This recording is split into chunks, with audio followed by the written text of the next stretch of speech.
nosso convidado distinto. O meu nome é Gonçalo Santos, sou o coordenador do programa de doutoramento em Antropologia e é um enorme prazer dar boas-vindas ao professor Nuno Bicho, não é?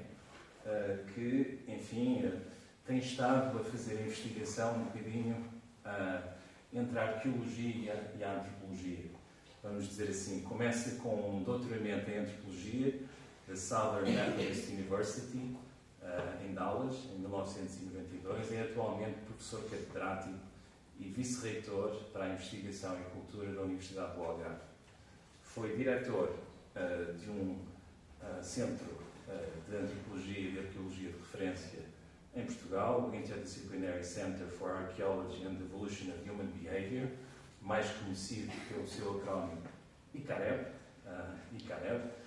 Tem coordenado, enfim, projetos de investigação internacionais sobre pré-história, pelo menos desde 1987, com o apoio de agências de financiamento também de referência, tanto a nível internacional como a nível nacional. Iniciou há cerca de uma década um projeto em Moçambique, em colaboração com duas universidades, uma americana, a Universidade de Louisville, e a Universidade Eduardo Mondlane de Maputo, sobre o aparecimento do Homo sapiens na África Austral. Este projeto, entretanto, recebeu financiamento do European Research Council em 2022. Eu imagino que tu hoje vais estar a falar um bocado também sobre este projeto. Tem imensas publicações, eu não vou fazer uma lista aqui extremamente longa, vocês verifiquem o site do professor Nuno Bicho. Gostava apenas de dizer que foi editor académico da revista PLOS ONE e criou e foi editor-in-chief da revista Journal of Paleolithical Archaeology. Nuno, bem-vindo à Universidade de Coimbra. Obrigado. Okay. Olá, bom dia a todos. Agora, formalmente, quando entrei disse bom dia, mas foi uma coisa rápida. É com prazer que estou aqui e devo dizer que nas funções que tenho neste momento eu raramente dou aulas. Quer dizer, tenho duas disciplinas a meu cargo, mas as duas, unidades curriculares, como se diz agora, são unidades curriculares sui generis e, portanto, eu praticamente não dou aulas como vou dar aqui hoje. A minha ideia é mostrar-vos um pouco os meus interesses e aquilo que eu tenho feito nos últimos anos e aquilo que vou, de certa maneira, fazer nos próximos anos. Ainda que, enquanto vice-reitor, esteja bastante limitado de tempo. Mesmo assim consigo, esticar o meu tempo de maneira a ir para o campo durante um mês, 2 meses por ano, o que não é mau. Bom, portanto, a ideia hoje é falar um bocadinho da diáspora humana no sentido da diáspora, ou seja, do movimento e da mobilidade e migração e dispersão daquilo que é a nossa espécie. E, portanto, aquilo que eu hoje vou fazer, essencialmente, é dar-nos uma perspectiva daquilo que é a minha visão relativamente a este problema. Nós, neste momento, somos qualquer coisa como 8 bilhões de pessoas, não é? Portanto, estamos essencialmente espalhados por todo o mundo de forma irregular, mas que vocês podem ver pela intensidade da luz no mapa mundo que vos ofereço aqui. Naturalmente, a razão pela qual nós estamos perfeitamente desorganizados por esse espaço todo depende essencialmente daquilo que é a migração, a nossa migração. E a nossa migração, naturalmente, depende de aspectos que são muito diversos e que, estão ligados a recursos, aspectos económicos, aspectos demográficos, aspectos culturais também, e, portanto, temos áreas que são predominantes do ponto de vista dessa migração e que corresponde a perto de 380 ou 300 milhões de pessoas por ano. Claro que nós vemos frequentemente este tipo de situações, principalmente no Mediterrâneo, e, de certa maneira, aquilo que nós vemos hoje no Mediterrâneo, do ponto de vista de migração, é também aquilo, não da mesma forma do ponto de vista técnico ou tecnológico, mas, sem dúvida nenhuma, era a preocupação e eram algumas das vias que existiam já no passado.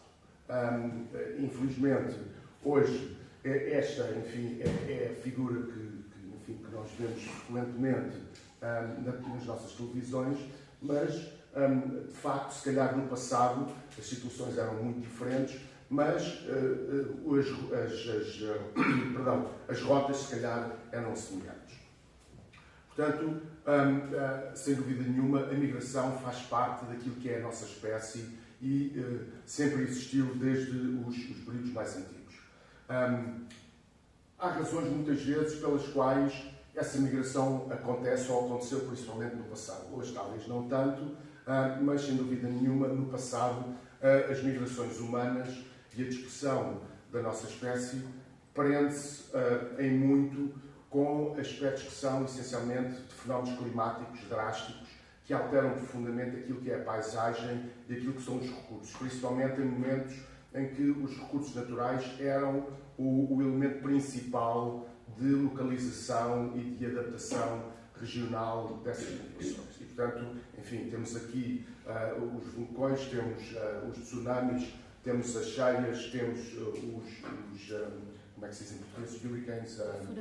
Furacões. Não é? E, portanto, são aspectos que têm um impacto, sem dúvida nenhuma, muito grande, ainda hoje, naquilo que são as populações humanas. Agora, imaginem, há 100 mil ou 150 mil anos, quando as populações dependiam, de facto, daquilo que eram os recursos à sua volta, em termos de localização imediata. E, portanto, se houvesse uma disrupção clara daquilo que era a paisagem e aquilo que eram esses recursos, naturalmente as pessoas tinham de se mover. E, portanto, aquilo que nós temos, sem dúvida nenhuma, é uma continuidade nesta preocupação e neste impacto que vemos nesses casos.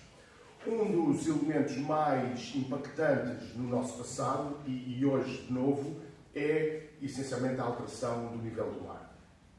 E com a alteração do nível do mar, e neste momento com a subida clara do nível do mar, que vai, enfim, preencher e ocupar partes de zonas terrestres que são geralmente ocupadas, e se vocês se lembram, eu sei que foi rápido, mas se vocês pensarem naquele mapa com as luzinhas espalhadas por todo o mundo, vão ver que a tendência clara é que a ocupação humana se concentre muito nas costas. E, portanto, se houver alterações do nível do mar, aquilo que acontece, naturalmente, é que vai ter um impacto muito grande e muito direto nas populações.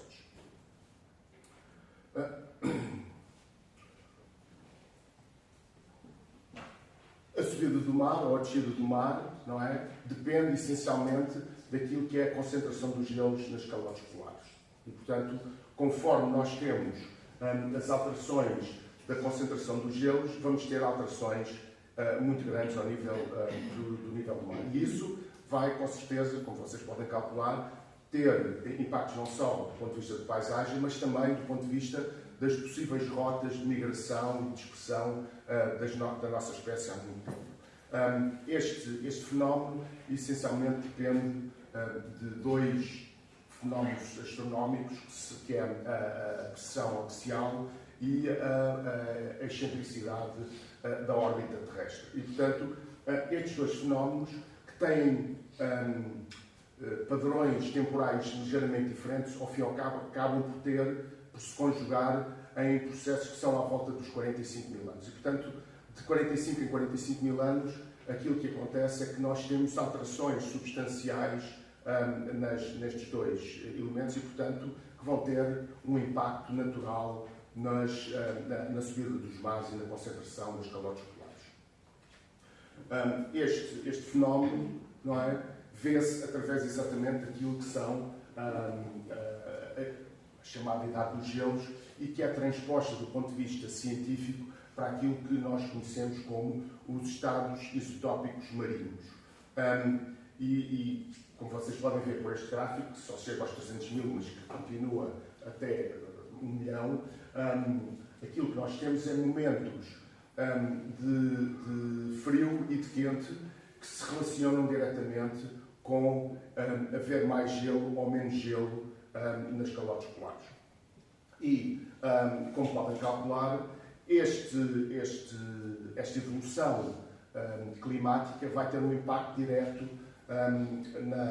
na paisagem, porque altera profundamente quer as espécies animais, quer as espécies de plantas.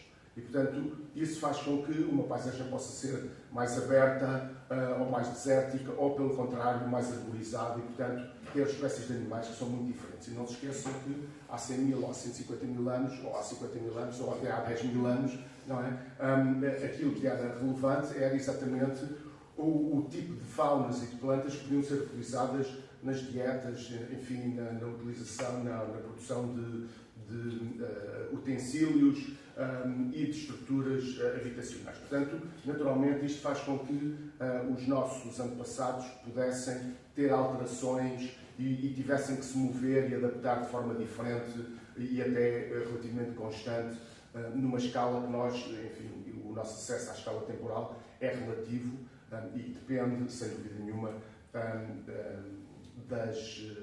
dos métodos de datação absoluta. Uns melhores, outros piores, do ponto de vista da qualidade dos resultados. Ora bem, isto, essencialmente, vai-nos levar a uma evolução, e esta é mais a vossa área, uma evolução que vocês conhecem e que, enfim, sendo politicamente correta, se pode transformar nesta perspectiva, não é?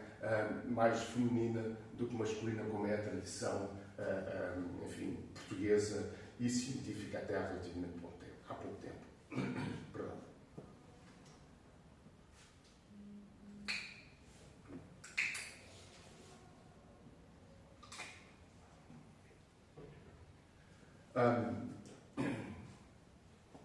Eu tenho 67 slides, mas eu vou andar depressa, portanto temos com certeza muito tempo para conversar e há de haver momentos em que as coisas vão abrandar. E naturalmente estão perfeitamente à vontade para me parar e fazerem perguntas quando quiserem, não é? Portanto, eu esqueci-me de dizer isso, peço desculpa. Bom, aquilo que nós sabemos, e isso parece ser, enfim, neste momento pacífico, é que a nossa história nasce em África, não é? E, portanto, temos toda uma evolução paulatina desde há, enfim, 5 ou 6 ou 7 milhões de anos atrás, como Miocénico, em que, enfim, os nossos antepassados, Great Apes, em português, sim, grandes símios, não é? Obrigado. Tiveram, de facto, uma evolução e uma divisão que foi muito importante para, enfim, para aquilo que somos nós hoje. Ora, o momento que nos interessa, deixa-me aqui voltar atrás, não é? Portanto, isto, digamos, é a nossa evolução, mas aquilo que nós sabemos é que a nossa espécie aparece há cerca de 300 mil anos, pelo menos é a informação que nós temos mais recente.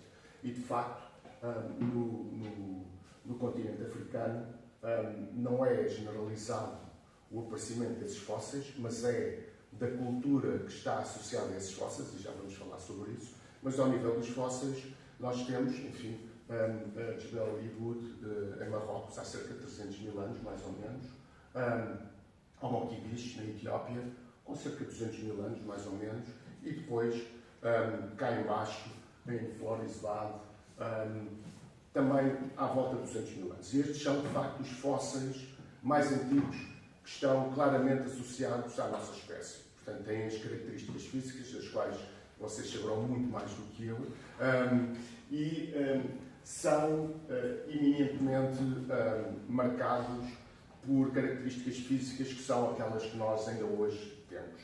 O que é interessante é que num período semelhante, enfim, de há 250 a 50 mil anos, nós temos uma diversidade de espécies, se calhar maior do que tínhamos há 1 milhão de anos ou há 2 milhões de anos. E isto é muito interessante, enquanto que alguns, enfim, caem dentro do nosso grupo, enfim, podemos dizer que os neandertais e os denisovanos poderão, enfim, cair dentro da nossa espécie. A verdade é que todos nós temos aí 2% neandertal e alguns dos nossos colegas mais asiáticos têm 3 ou 4% de denisovanos, não é? A verdade é que, para além disso, há todo um conjunto de espécies que têm mais ou menos, ou que viveram mais ou menos e que partilharam o mundo nessa altura. E isto é muito interessante, porque a diversidade física, biologia, durante este momento é muito grande, enquanto que a cultura não é assim tão grande. Não é? Portanto, é muito interessante esse aspecto. Portanto, sem dúvida nenhuma, este período de há, digamos, 150 mil anos é um período que, do ponto de vista quer biológico, quer cultural, tem uma importância muito grande naquilo que acabamos por ser, enfim, por ser nós hoje. Ora, ainda que o aspecto biológico seja muito interessante, a verdade é que o aspecto biológico não joga ou não anda de mãos dadas com o aspecto cultural. Uma das coisas que tradicionalmente se diz e que ainda hoje se diz, é a verdade, é que, enfim, todos os nossos antepassados têm uma determinada capacidade cultural, leia-se cognitiva, não é? E que é diferente do ponto de vista quer da capacidade, quer da sua implementação. Não é? Mas aquilo que nós sabemos é que, quando falamos de cultura moderna, falamos de aspectos que são cognitivamente muito importantes e que podem ser vistos no registro arqueológico. E o que é que pode ser visto no registro arqueológico? É aquilo que, aliás, deixem-me atirar essa pergunta para você. Do ponto de vista de cultura, não é? Qualquer coisa que é complicado, porque, enfim, vocês sabem, não tenho dúvidas nenhumas, que há 1,5 milhão de anos ou há 2 milhões de anos temos instrumentos em pedra. E, portanto, o facto de termos instrumentos em pedra mostra que houve um determinado salto qualitativo do ponto de vista cognitivo, mas depois isso manteve-se durante 1,5 milhão a 2 milhões e meio. Portanto, o que é que caracteriza a nossa espécie do ponto de vista cultural?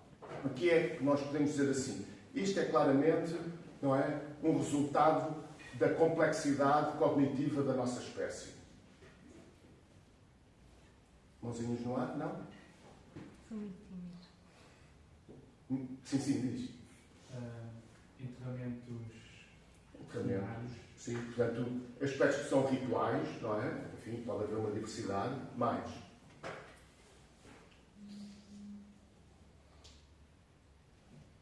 Uma indústria lítica mais elaborada? Uma indústria lítica, enfim, tecnologias mais complexas, sem dúvida nenhuma, mas aquela que é de caras e a mais visível no registro arqueológico é a arte. Não é?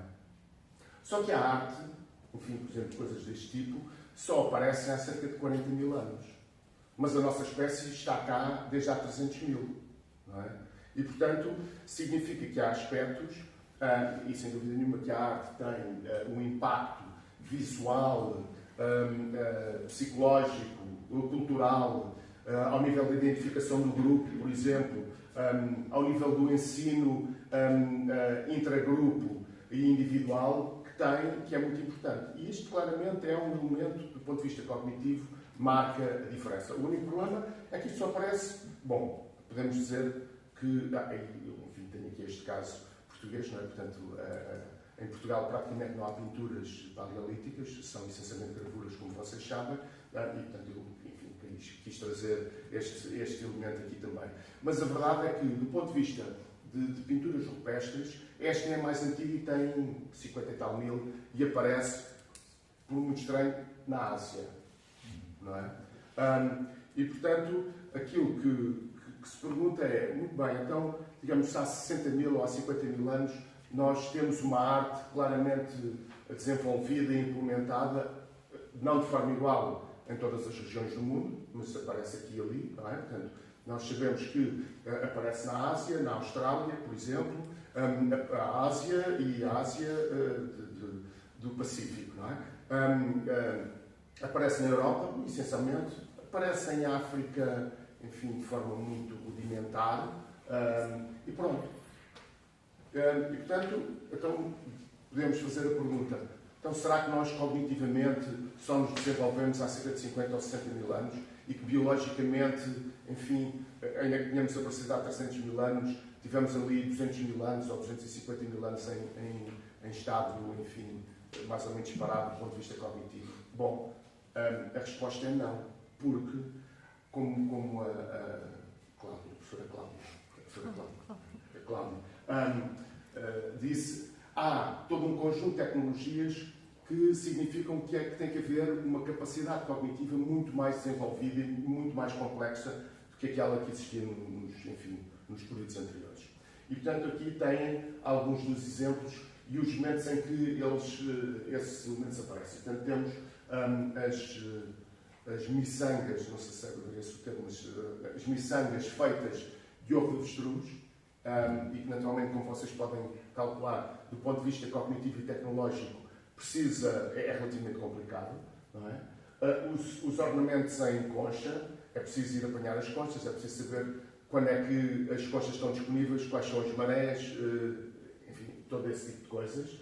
O processamento de pigmentos, não é? Porque os pigmentos, claro, foram utilizados na arte parietal, como eu vos mostrei, mas podem ser utilizados, por exemplo, na roupagem, na pintura facial, corporal, etc. Portanto, é preciso preparar esses pigmentos. De novo, preparar pigmentos significa ir à procura deles, saber quais é que dão a possibilidade de utilização, quais são as cores e quais são as possíveis misturas e depois, enfim, a sua preparação e a sua aplicação. A tecnologia lítica bipolar, que é uma coisa que é conhecida há muito tempo, aliás, do ponto de vista de conhecimento das indústrias mais antigas em pedra que nós temos, são exatamente uma tecnologia deste tipo, mas é uma tecnologia muito, muito simples, tem cerca de 3 milhões e 300 mil anos, números redondos.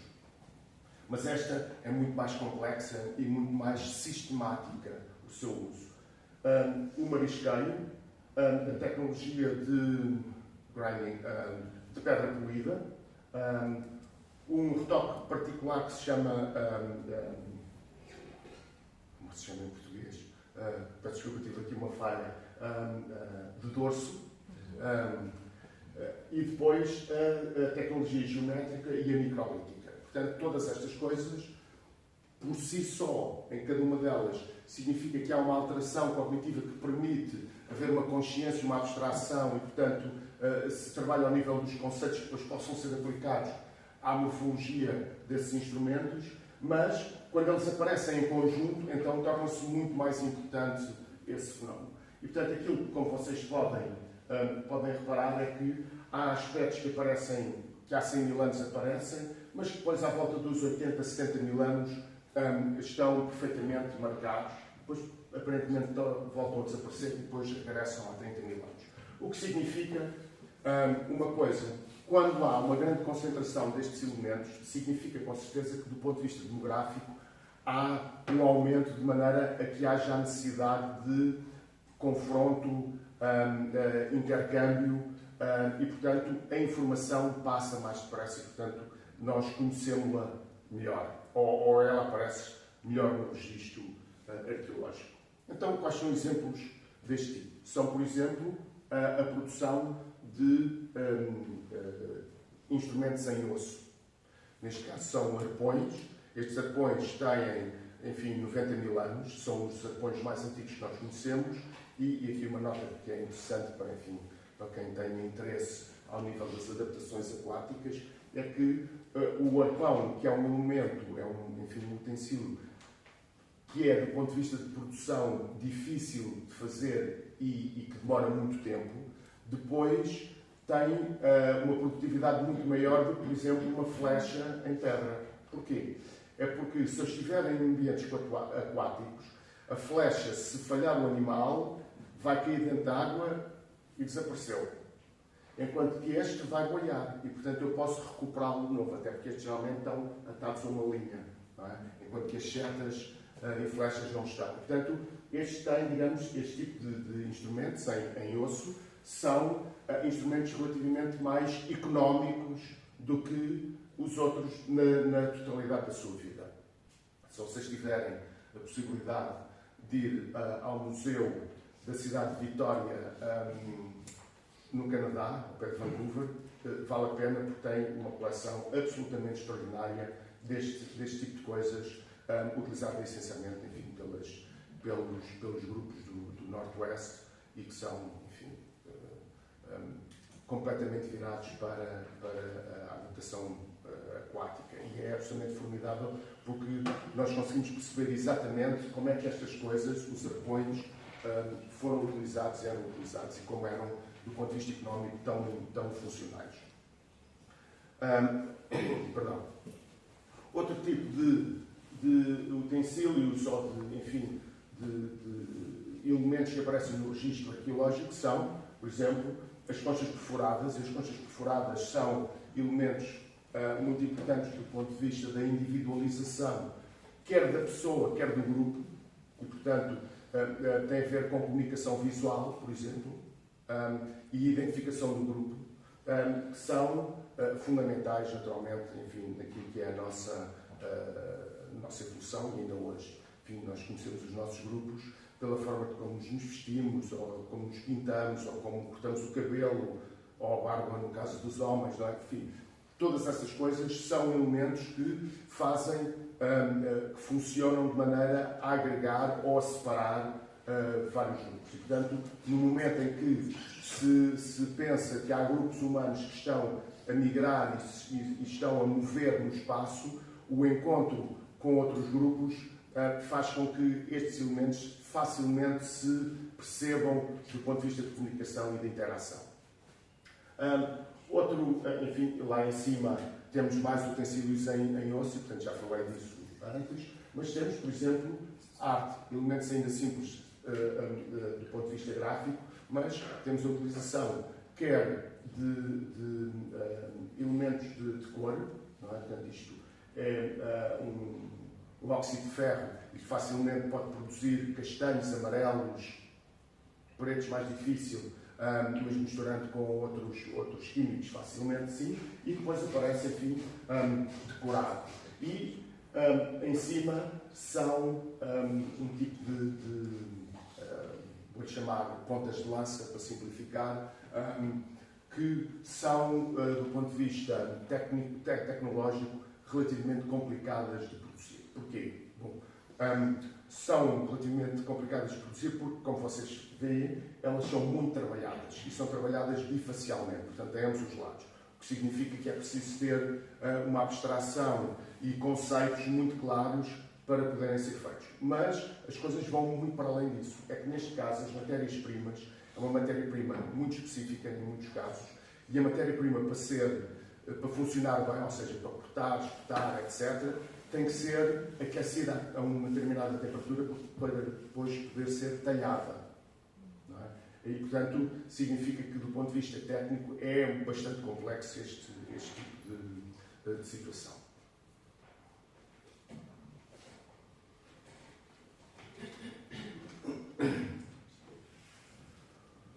Ora, com estes elementos, aquilo que nós sabemos é que a dispersão e a mobilidade destes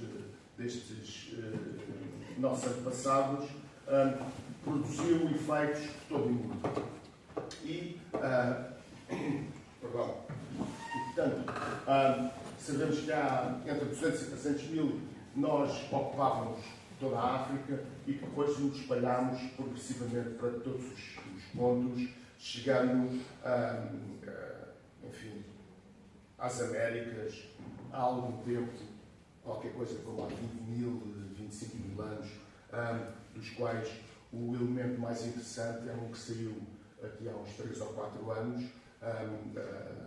do White Sands National Park, no Novo México, nos Estados Unidos, em que há todo um conjunto de pegadas humanas e que, por datação absoluta, foi possível digamos, limitar a sua ação, portanto, aqueles nossos antepassados que passaram por ali há cerca de 20 mil, 22 mil anos. Aqui uma nota interessante é que este é um daqueles sítios arqueológicos que é muito debatido nas Américas. E a razão é muito simples. É porque todos os outros sítios, com exceção de um no Chile, portanto, na pontinha da América do Sul, são sítios que datam, na melhor das hipóteses, há cerca de 15 mil anos. E, portanto, de repente encontramos aqui um sítio arqueológico com mais 6 ou 7 mil anos e que põe em dúvida, digamos, a perspectiva tradicional que as Américas foram ocupadas ou começaram a ser ocupadas há cerca de 15, 16 mil anos. Aquilo que nós somos hoje é, essencialmente, uma mistura, enfim, do sapiens africano, não é?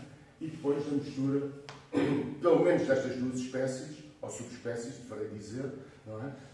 Dos neandertais e do grupo de Denisova, que têm influências diferentes ao nível mundial.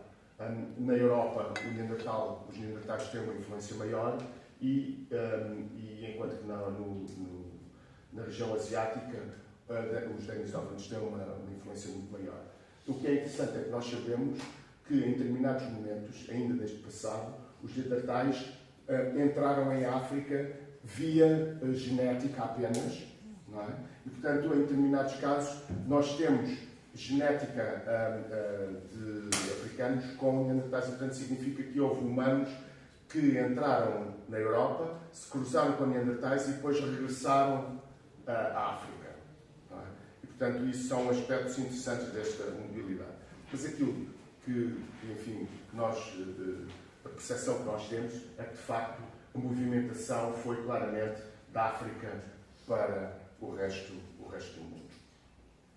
E, como vocês sabem, há essencialmente dois grupos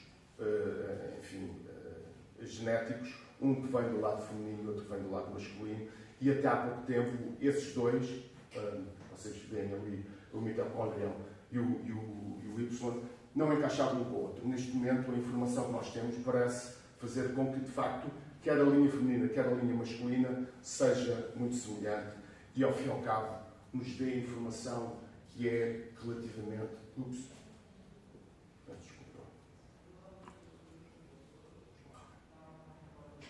Perdi aqui uma coisinha. Sempre preciso do ponteiro. Se vocês notarem, portanto, o grupo, do ponto de vista genético, que é europeu, aparece essencialmente aqui entre os 60 e os 75 mil anos, o que é indicativo exatamente do período de saída da África para o resto do mundo, mas que foi relevante do ponto de vista genético. Nós sabemos que há pelo menos 150 mil anos que há todo um conjunto de migrações humanas para fora da África. Aquilo que aconteceu é que essas migrações não tiveram continuidade, acabaram por morrer, enfim, em vários spots, e é de facto apenas aquele grupo que sai há 60, 70, 80 mil anos que tem resultados do ponto de vista genético que acabou por se misturar por todo o mundo.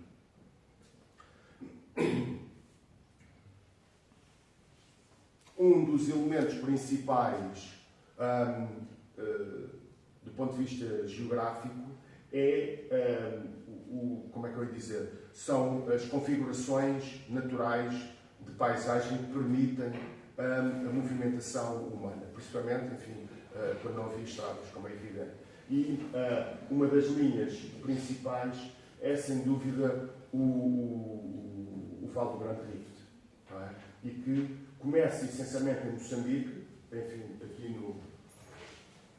no lago Malawi, que nós conhecemos por Niassa, não é? E que depois essencialmente se espalha, não é? Ainda que haja duas linhas, uma oriental e uma ocidental, mas a verdade é que depois vai entroncar no Nilo e que vai permitir essencialmente a saída. E vocês podem ver ali enfim, a possibilidade, essencialmente, de seguir grandes corpos de água que permitem, sem dúvida nenhuma, o acesso, por um lado, a recursos que são relativamente simples de apanhar e, por outro, um caminho que é relativamente simples e relativamente organizado de seguir. Ora, com esta informação, agora chego essencialmente à parte em que eu disse: espera lá, então, mas com esta informação toda, o que é que eu posso fazer? Enfim, o meu interesse é saber como é que nós, a população humana, nos desenvolvemos, nos adaptamos e nos espalhamos pelo mundo e, portanto, onde é que eu quero ir trabalhar para tentar perceber isto? E então, naturalmente, este é um mapa feito por duas colegas, uma delas que infelizmente já faleceu, que é a Sally Blackburn, faleceu em cerca de 3 ou 4 anos, mas que fizeram este trabalho em 2000 e que é um trabalho fundamental para permitir perceber essencialmente como é que nós, enfim, nós, Homo sapiens, nos espalhamos e nos adaptamos pelo mundo. E este foi o mapa que elas conseguiram arranjar de todas as jazidas arqueológicas pertencentes, digamos assim, vou utilizar o termo moçambicano, idade da Pedra Média, ou em inglês Middle Stone Age. Isto é muito interessante. Vocês olham para este mapa e veem, enfim, determinadas zonas, partindo do princípio exatamente que este é o caminho, não é? Este é o caminho, por aqui, não é? Têm aqui duas zonas que estão em branco, uma aqui e a outra aqui, ou seja, enfim, o Sudão e o Moçambique. E, portanto, é exatamente as duas áreas em que eu tenho estado a trabalhar. Eu sei que não sou muito esperto, porque o Sudão está em guerra há vários anos e, portanto, eu tenho entrado nos momentos em que não há muitos tiros. E em Moçambique, como vocês sabem, as coisas também não têm sido fáceis. Portanto, escolhi duas boas zonas para trabalhar. Trabalhava também em muitos, mas aquilo é muito calmo. Então vou trabalhar para sítios mais complicados. Um dos elementos que permite perceber que há várias dispersões ou migrações ou movimentações da nossa espécie de África para o Próximo Oriente, para a Península Arábica, é exatamente este tipo de utensilagem que se chama, enfim, Nubian, portanto, em português suponho que seja nubiense, utilizando a terminologia normal, e que é muito específico e que aparece essencialmente na África Oriental, na África Oriental, e que depois aparece em vários pontos da Península Arábica. E, portanto, este é um dos elementos que permite pensar se há, de facto, alguma ligação clara, quer do ponto de vista humano, quer do ponto de vista técnico, entre as duas áreas. E, portanto, se vocês naturalmente podem imaginar que este é um dos pontos possíveis de ligação, enfim, é um momento, é uma zona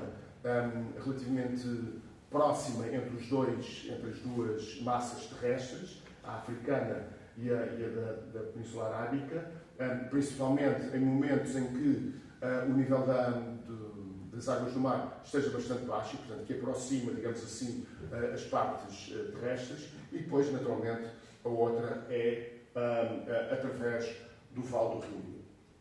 E estes são os dois aspectos. E eu, como vos disse, fui para a zona do Sudão trabalhar. A zona do Sudão, especificamente para Kerma, para a área de Kerma. A área de Kerma é muito interessante porque, como fica junto ao vale propriamente dito do Nilo, aquilo que acontece é que é uma zona muito verde, num corredor relativamente apertado, mas a verdade é que aquele corredor entre 5 e 10 km tem uma capacidade produtiva imensa por causa da proximidade às águas do Nilo. Mas assim que nós saímos das águas do Nilo, aquilo que nós temos é deserto puro. Enfim, deserto rochoso, marcado por areias e marcado por dois tipos de rocha que fazem parte, enfim, do substrato geológico. O basalto, e vocês podem ver que aquilo parece um vulcão, mas não é um vulcão, é essencialmente uma extrusão de basalto que se vê, e já vou mostrar uma fotografia assim, que se vê bem na paisagem. É um monte com cerca de 400 metros de altura e é, essencialmente, só basalto. E o basalto perfurou o sandstone, os arnitos da Núbia. Portanto, temos três camadas, essencialmente. Estes são alguns dos sítios arqueológicos que nós encontramos aqui neste sítio, e isto é exatamente o Monte de Jebel al-Arzaq, que tem cerca de 400 metros e que se vê completamente na paisagem a muitos quilómetros. É puro basalto, não tem mais nada, a não ser uns bocadinhos de areia aqui e ali, e o que é interessante é que há cerca de 50 mil anos os nossos antepassados decidiram ir acampar, ou pelo menos utilizar estes espaços, e como vocês podem ver, isto é assim, parece uma superfície lunar, mas de basalto, e que em 2 ou 3 pontos nós vemos zonas com areia. Aquilo que aconteceu foi que eles chegaram lá e retiraram o basalto na sua totalidade para fazer utensílios. E portanto, essas depressões acabaram por ser preenchidas por areia eólica que vai, enfim, à volta do deserto. E aquilo que é a zona circundante é isto, essencialmente. Não sei se já tiveram a oportunidade de ir a desertos, mas eu devo dizer que isto é um espaço e uma paisagem absolutamente extraordinária para quem gosta de calor, naturalmente. Eu fui no inverno e durante o dia estavam aí 34, 35 graus, mas à noite estava ali 0, 1, não é? Portanto, bastante frio. Mas é para maneira impressionante. Quem gosta de arqueologia, isto é muito bom porque é o único espaço em que nós podemos literalmente ir a direito de um ponto ao outro, em vez de termos que andar às curvas ou para baixo e para cima. Não é? Trabalhar no deserto é absolutamente espetacular. E os materiais que nós encontramos, que são estes, feitos essencialmente em basalto, também há alguns outros materiais, outras matérias-primas, mas o basalto é o aspecto principal. E que são exatamente semelhantes àqueles que nós encontramos na Península Arábica e também no norte do Vale do Nilo. Ora, gostava agora de passar para Moçambique. E para Moçambique, aquilo que nós sabemos é que Moçambique, enfim, vocês sabem que muitos dos países ex-colónias tiveram a sua independência em 1975, já todos eram nascidos, claro. Portanto, em 75, e Portugal, que sempre teve uma tradição muito grande arqueológica, principalmente no perímetro continental, aquilo que acontece é que teve pouca intervenção, precisamente comparado com ingleses e com franceses e com alemães no resto da África. Apesar de tudo, tivemos aquilo que se chamavam as missões antropológicas arqueológicas, que foram umas 4 ou 5, e que ocorreram em vários países, nomeadamente em Moçambique. E, portanto, muitos dos sítios arqueológicos que se conheciam em 75, aliás, que se conheciam em 2000, porque praticamente não foi nada feito, e à volta de 150, 200 localizações, resultaram dessas missões antropológicas e arqueológicas que ocorreram nos anos 30, nos anos 40 e ainda nos anos 50. Pode haver a discussão, e que é, sem dúvida nenhuma, resultado, em grande parte, daquilo que eram as zonas principais económicas durante o século XX da ocupação portuguesa. Depois, enfim, da independência de Moçambique, aquilo que acontece é que a arqueologia toma uma direção muito particular, que é o aparecimento da humanidade é irrelevante do ponto de vista político. Aquilo que é muito mais relevante é perceber-se como é que a organização do povo, enfim, contemporâneo, ou de que é que resulta a organização e a situação do povo contemporâneo. E, portanto, a arqueologia, essencialmente, dedica-se à Idade do Ferro. Porque como vocês podem calcular, a idade do ferro é aquilo que tem uma ligação direta e que permite perceber toda a organização contemporânea do país. E, portanto, a arqueologia essencialmente vira-se para isso e não há uma escavação arqueológica da idade da pedra até ao ano de 2001 e não por moçambicanos. Portanto, é por uma equipa estrangeira que vai para o país. Quando eu vou para começar a trabalhar em Moçambique em 2010, 2011, essencialmente não havia mais nada novo a não ser aquilo que se conhecia das missões arqueológicas. E quem foram os pioneiros? Foram franceses? Foram O quê? os primeiros que tu disseste? Sim, não, é um colega espanhol, Espanhol. mas cuja formação é americana e agora trabalha no Canadá. Não é? E que trabalhou talvez 5 anos em Moçambique e depois voltou para o sítio onde ele gosta de facto de trabalhar, que é a Etiópia e as coisas mais antigas. Mas foi ele de facto que deu digamos assim, o arranque importante àquilo que é o estudo da idade da pedra em Moçambique. E depois tem sido essencialmente a minha equipa há uma dúzia de anos para cá. Vêm os circulozinhos vermelhos, espalhados pelo país, enfim, as áreas principais onde eu tenho trabalhado nos últimos 12 anos, e portanto posso dizer que eu conheço bastante bem a metade sul de Moçambique, menos bem, naturalmente, a metade norte, só conheço a zona do Niassa. Mas cá em baixo, apesar de tudo, posso dizer que daquelas áreas todas, estas 3 são as áreas em que eu foquei mais o trabalho e que, enfim, em Niassa tive apenas 1 ano e em Massinchir e no SAV tive vários anos e neste momento ainda estou a trabalhar na zona do SAV. O que é que nós fazemos neste trabalho? Bom, essencialmente fazemos prospeção. Como eu vos disse, havia 150 ou 200 jazidas conhecidas, nenhuma escavada, eram todas de superfície, e portanto aquilo que nós precisávamos era de encontrar mais sítios arqueológicos e encontrar sítios arqueológicos com qualidade que pudessem ser escavados e que tivessem estratigrafias longas para poderem ser escavadas, datadas, etc.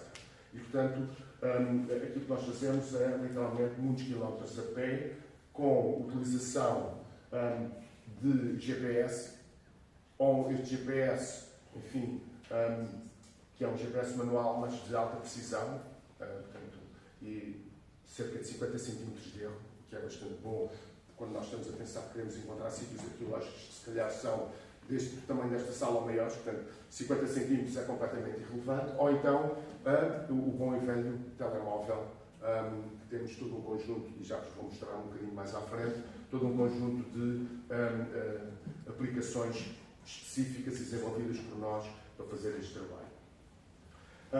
Porque esta preocupação, enfim, de um GPS pequeno, enfim, nós podíamos levar outros GPS com maior precisão, mas o problema é o peso e a dimensão. Reparem, por exemplo, neste dia específico, andámos 38 km.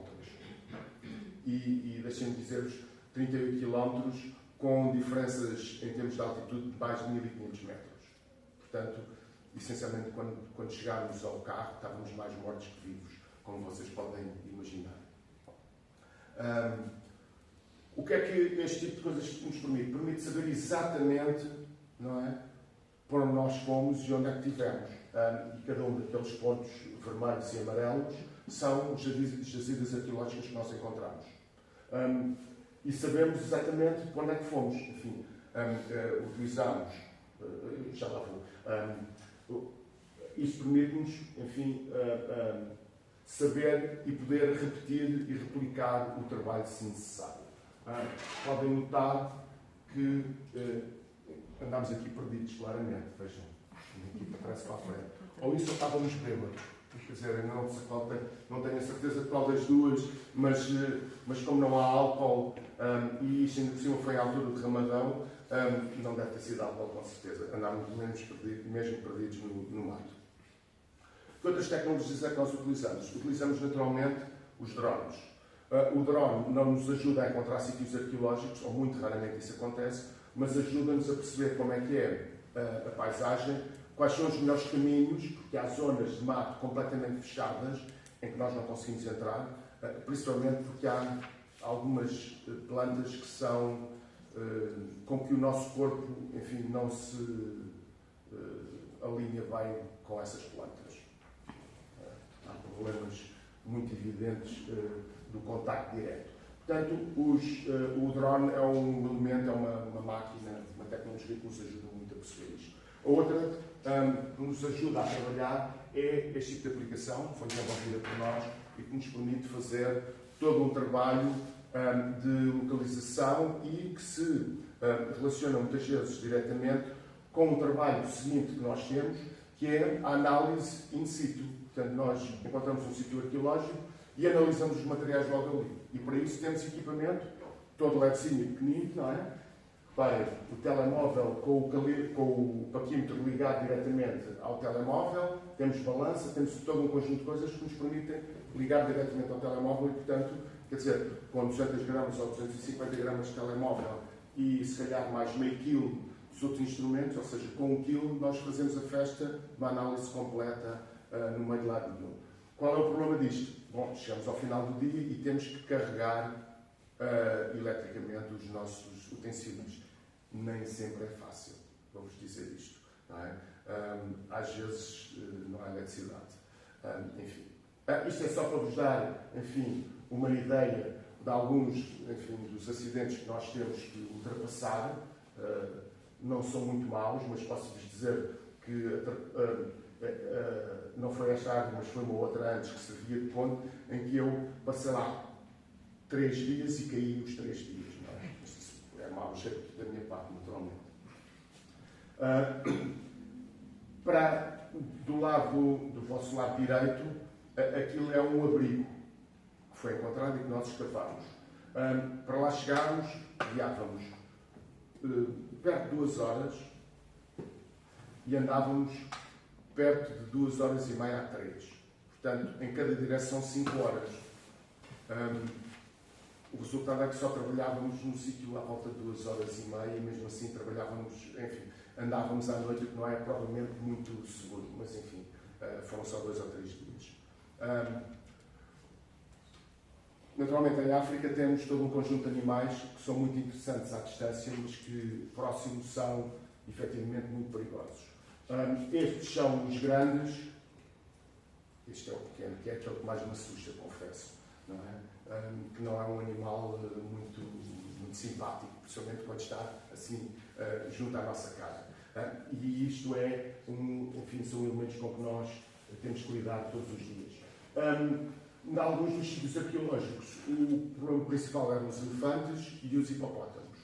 E os como se chamam? Búfalos d'água. Os búfalos d'água vão em manada beber e, portanto, levam tudo à frente.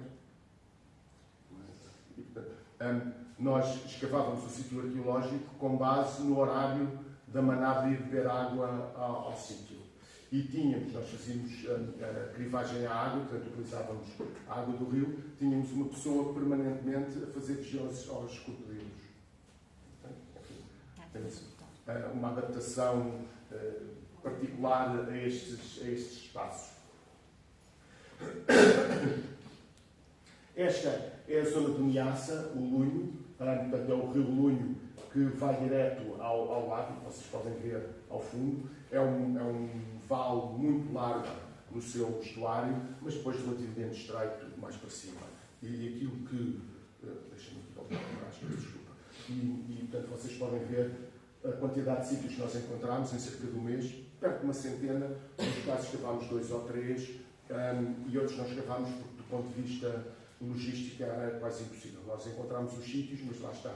Como aquele caso em que andámos 30 e tal quilómetros, é impossível, pura e simplesmente, escavar, a não ser que a gente monte tendas em cada um dos sítios arqueológicos. Seria possível, mas mesmo assim, do ponto de vista logístico, não é fácil. Até porque são zonas de rituais e sagradas para aquelas populações e, portanto, teríamos que ter um conjunto de elementos importantes. Uma coisa que eu não disse é que em Moçambique, quase sempre, para trabalhar numa determinada zona, é preciso fazer rituais. E os rituais incluem geralmente todo um conjunto de rezas e de danças e de beber, não é? Álcool, que é importante. E muitas vezes inclui todo o grupo. Não é? Portanto, nós temos que levar materiais para fazer ou arroz com carapau frito, é um aspecto que eles gostam, ou um elemento que eles gostam. Arroz doce também, por exemplo.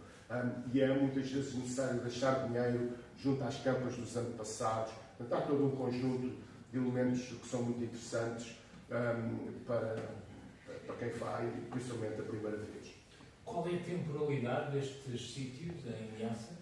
Estes aqui, temos aqui essencialmente dois elementos. Nós não temos datações praticamente para estes sítios, mas, digamos, a fotografia central são materiais que com certeza andam ali à volta dos 100 mil anos e os outros com certeza à volta dos 40 mil. Mas, enfim, portanto, temos. E depois temos uma gruta escavada pelo tal colega espanhol que tem uma datação à volta dos 100 mil. 100 mil. 100 mil. Portanto, enfim, esse tipo de coisas. E estes são alguns dos sítios que nós encontramos. O que é interessante, vocês podem ver as duas fotografias de baixo, são no mesmo sítio. É um sítio que é um abrigo, que há que ter, com certeza, muita arqueologia. Vocês veem à superfície cerâmicas e outras coisas, mas é um sítio sagrado. Portanto, aquilo é um monte sagrado que as populações utilizam em momentos de seca. Portanto, quando há seca, quando há chuva, as populações vão os grupos todos, pequeninos, mulheres, homens, velhinhos, vai tudo, não é? E têm que andar 20 ou 30 quilómetros, entram por um lado da montanha, portanto, circulam a montanha, fazem a paragem lá no ponto principal e depois saem pelo outro lado e param necessariamente neste abrigo. Portanto, este abrigo tem todo um conjunto de materiais que estão à superfície e que são relativamente recentes.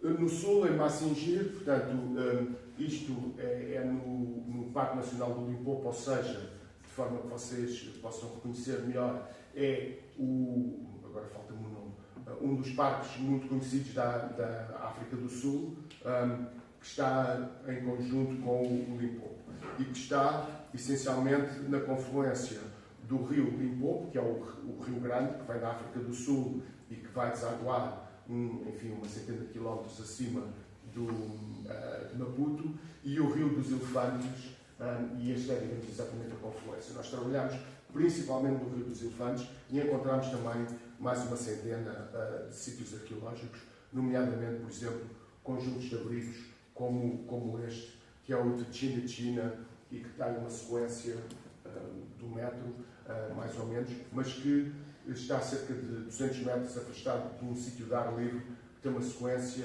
que vai desde a idade da Pedra Média, portanto, o Middle Stone Age, provavelmente com 150 mil anos, até à ocupação da Idade do Ferro, há cerca de 900 anos, ou qualquer coisa assim, tem uma sequência enorme. Este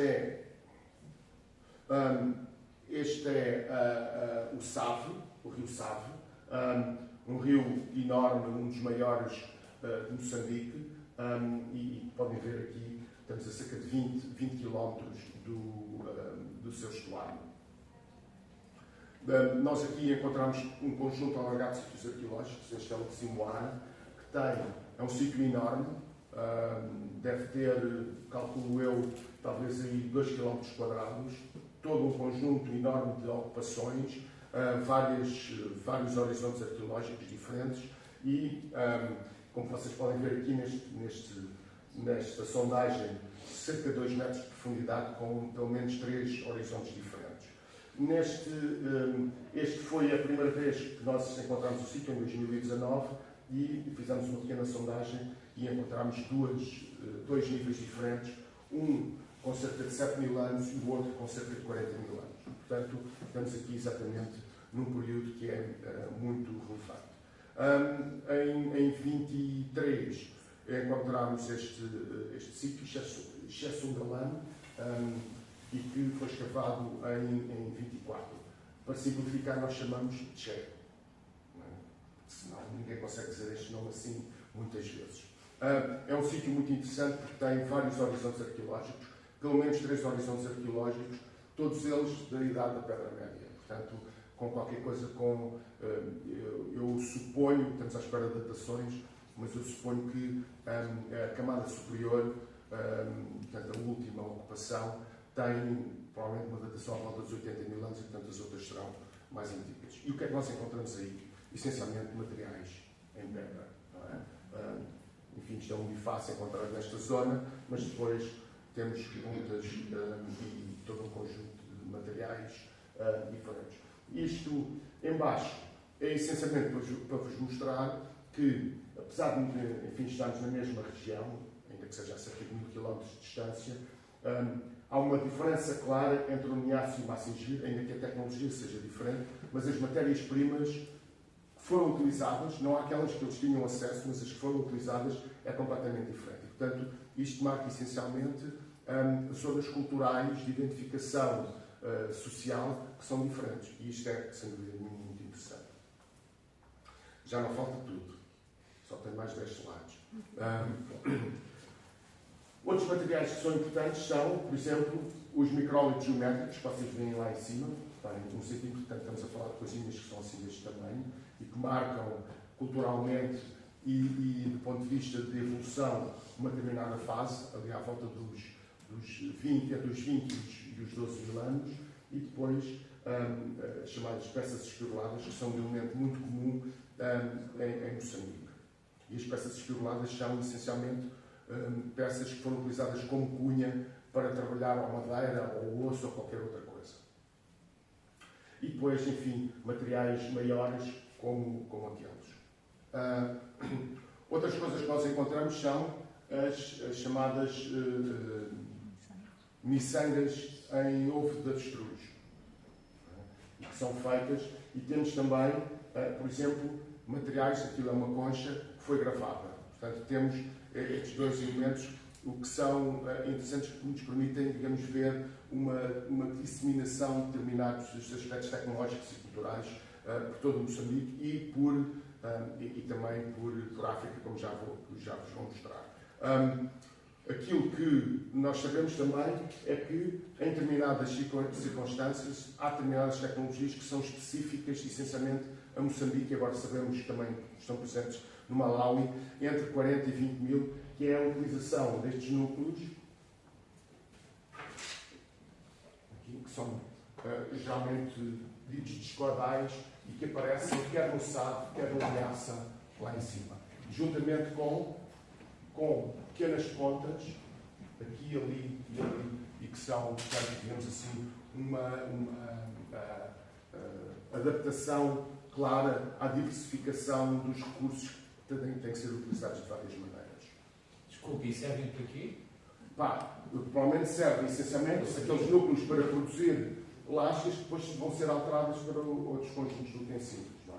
Mas é interessante porque aparece quer os materiais que são de pequenas dimensões, quer coisas que são de maiores dimensões e com matérias-primas diferentes. Ora, a arte que mostra, enfim, elementos gravados aparecem em meios que são diferentes um pouco por toda a África. Não é? Portanto, temos na África do Sul, quer nos óxidos de ferro, quer em conchas, quer em ovo de avestruz, o que aparece também, enfim, na África Oriental e, claro, nós também temos em Moçambique, mas em concha de gastrópode terrestre, são os caracóis assim deste tamanho. A mesma coisa nós podemos ver do ponto de vista da utilização das miçangas em ovo de avestruz, que, enfim, os circuncinhos mostram a sua dispersão pelo caminho potencial dos nossos antepassados para serem da África e, de novo, Moçambique apresenta exatamente o mesmo tipo de situação. Portanto, claramente, isto era a situação ideal para eu poder montar um projeto e apresentá-lo à European Research Council, que, essencialmente, assenta nas ideias de dispersão, resiliência e inovação enfim, no final do Pleistocénico, ou seja, há cerca de 100 mil anos em África. E este projeto, essencialmente, quer fazer o quê? Naturalmente, quer investigar a migração e a dispersão desses nossos antepassados. Quer também, não for eu arqueólogo, encontrar novos sítios arqueológicos e, de preferência, alguns que tenham fósseis humanos. Ainda não aconteceu esta última parte, mas tenho esperanças. E depois construir uma cronologia que seja muito mais completa do que aquela que nós temos. Enfim, antes de nós começarmos a trabalhar, havia 3 datações para o Paleolítico em Moçambique. Neste momento já temos, enfim, umas dezenas, 2 dezenas, e espero que daqui por um ano tenhamos 50 ou 60, enfim, se as coisas correrem bem. E depois, naturalmente, alargar os dados de maneira a que os dados de Moçambique possam ser comparados aos de outros países da África, que são claramente muito importantes do ponto de vista da ocupação do Pleistocénico, nomeadamente a África do Sul, a Etiópia, falta-me aqui ao norte de Moçambique, Quênia, Tanzânia. Quênia, Tanzânia, estava a pensar em Tanzânia, obrigado. Quênia e Tanzânia, portanto, são países que têm uma informação muito grande e muito detalhada, e Moçambique aparece como um hiato muito grande, portanto, essa é a ideia. Como é que eu vou fazer isto? Essencialmente, através de 3 fases. Ao nível da escala local, ou seja, através da escavação arqueológica, enfim, encontrar sítios arqueológicos e escavá-los, não é? Depois, ao nível regional, com a reconstrução com base nesses sítios arqueológicos ao nível paleoambiental e ao nível, enfim, de movimentação ao nível dessas regiões, e depois, por fim, naturalmente, uma integração ao nível continental daquilo que é a informação de Moçambique e compará-la com todos os outros países e tentar perceber se a migração humana se deu da África do Sul para cima, para norte, ou se, pelo contrário, o elemento genético que deu origem àquilo que somos nós, e, portanto, com uma saída há cerca de 70 mil anos, saiu da África Central e Oriental e não da África do Sul, como tradicionalmente se pensa ou se tem dito. Não é? E pronto, acho que é só isso. Enfim, temos aqui um conjunto de elementos que trabalham, enfim, tem uma equipa bastante grande, contratados especificamente para este projeto. Neste momento, 11 ou 12 pessoas especificamente a trabalhar apenas no projeto, para além de especialistas convidados que vão fazendo trabalhos, digamos, avulso em várias áreas. E depois todo o conjunto de instituições que estão ligadas ao projeto. E pronto, terminei.